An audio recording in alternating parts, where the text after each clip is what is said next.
I'm Larry Wiggs, and I'm at the Venice Heritage Museum, and they have this music video by the Gap Band playing here. For me, that video, this one right here, is so iconic. It's so emblematic of what Venice Beach has always represented in my mind.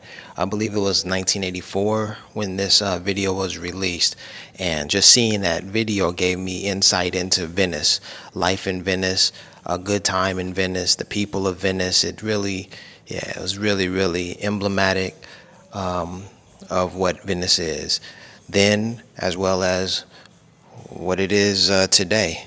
Look at all of the people dancing and having a good time. I'm Larry Wiggs for IC 109 at the Venice Heritage Museum. Peace and blessings, y'all. Oh, and in that video, Harry Perry, legendary figure on Venice Beach. Harry Perry, he's in the video. He's in the first scene of the video. So that just tells you so much about Venice right there. My mother didn't want me to be called Junior, so I think because I was basically the same age as my father.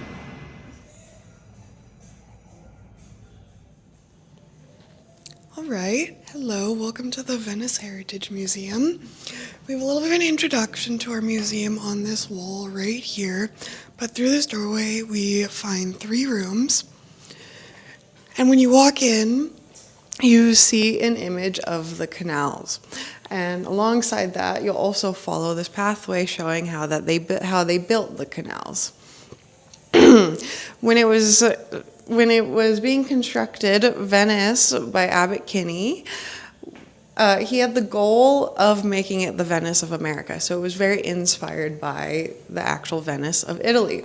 And you can see that in this image right here, especially because there are columns, those neoclassical columns, very affiliated with Italy, have no buildings attached to them.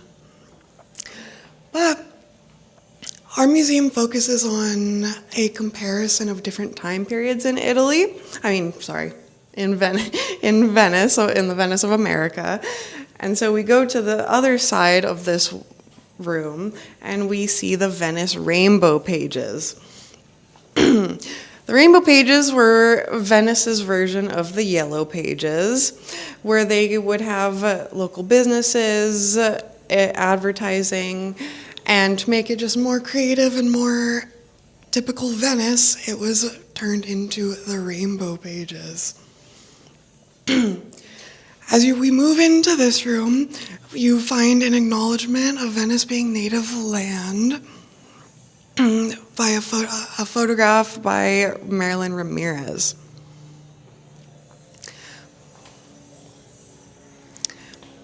But once we move into this room, we have a little bit more space. And on this wall right here, we see varying photographs of Venice as it became more bustling. There were Venice sideshows.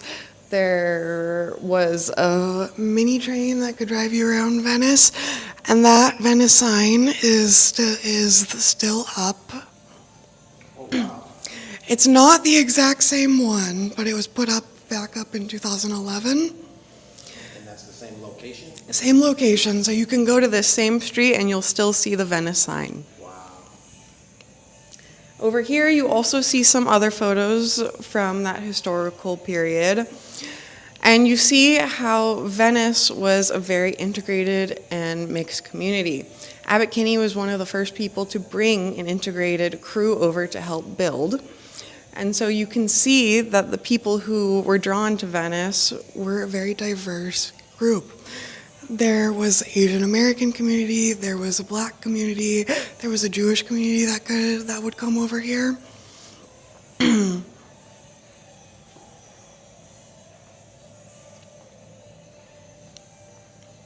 And right here, we have multiple postcards from Venice over time.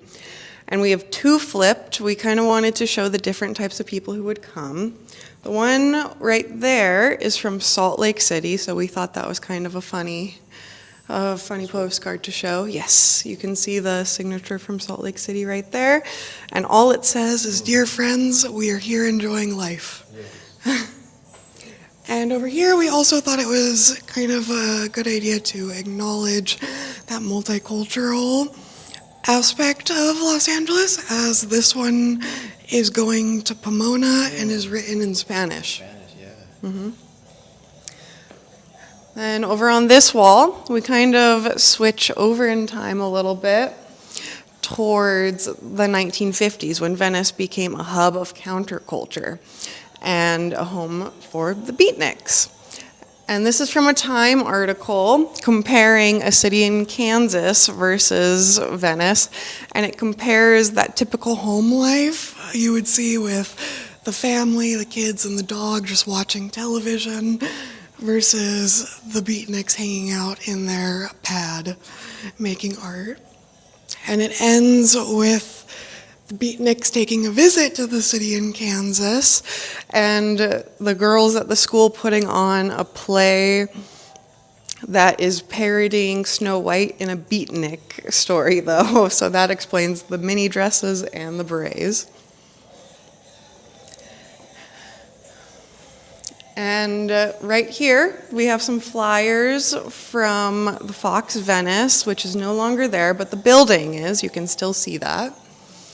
Alongside a video playing multiple different clips, a music video, but we also have some that are just flying, some videos that are just flying over Venice, showing you imagery of the city, the Oakwood neighborhood.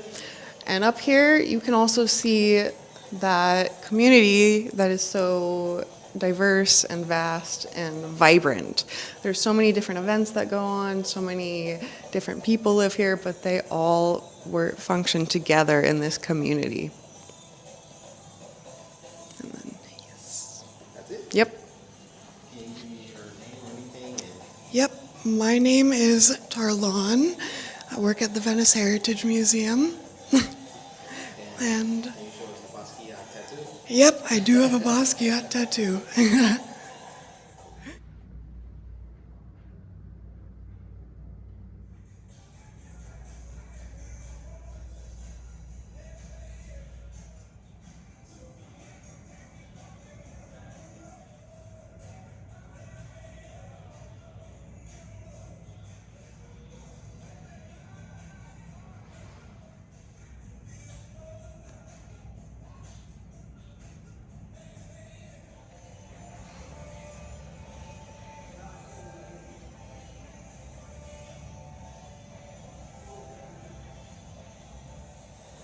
My name is Tarlon. I work at the Venice Heritage Museum, and I see 109.